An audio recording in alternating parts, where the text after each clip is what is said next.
പിന്നീട് ഒരു major break through വരുന്നതാണ് നമ്മുടെ ഓപ്പറേഷൻ സിന്ദൂറിൻ്റെ ടൈമിൽ. അത് കഴിഞ്ഞപ്പം ഡെഫിനറ്റ്ലി ആദ്യം ക്രിപ്പിൾ ചെയ്യാൻ നോക്കുക നമ്മുടെ ക്രിട്ടിക്കൽ ഇൻഫ്രാസ്ട്രക്ചറിനെയാണ്. അപ്പോൾ പാകിസ്ഥാൻ ആക്ടിവിസ്റ്റ് ഗ്രൂപ്പ്സ് അഗൈൻ നമ്മുടെ എയർപോർട്ട്സും ഫൈനാൻഷ്യൽ ഇൻസ്റ്റിറ്റ്യൂഷൻസും ഗവൺമെൻറ് പോർട്ടൽസ് എല്ലാം ടാർഗറ്റ് ചെയ്ത് മാസീവ് അറ്റാക്ക് ലോഞ്ച് ചെയ്തു.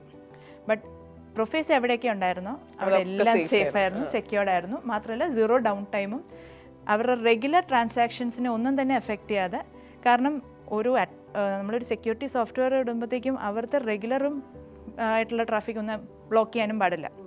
കാരണം അപ്പോൾ അത് അവരുടെ ഇതിനെ ഇമ്പാക്ട് ചെയ്യുമല്ലോ, ബിസിനസ്സിന് ഇമ്പാക്ട് ചെയ്യും. അപ്പോൾ അവിടെയാണ് നമ്മുടെ ആർട്ടിഫിഷ്യൽ ഇൻ്റലിജൻസും ഇതൊക്കെ വരുന്നത്. നമ്മുടെ സോഫ്റ്റ്വെയർ എന്ന് പറയുമ്പോഴത്തേക്കും ജസ്റ്റ് ബ്ലോക്ക് ചെയ്യല്ല, മൊത്തം അവരുടെ പാറ്റേൺസ് ഒക്കെ നോക്കിയിട്ട് മാനറിസംസും ബിഹേവിയറൊക്കെ നോക്കി സെൻസ് ചെയ്തിട്ടാണ് കറക്റ്റായിട്ട് അനലൈസ് ചെയ്യുന്നത്. ഇത് റെഗുലർ ട്രാഫിക് ആണോ, അറ്റാക്ക് ട്രാഫിക് ആണോ, അത് മാത്രം മാറ്റി നിർത്തി റെഗുലറിനെ ഫുൾ അതിനെ ബാധിക്കാതെ.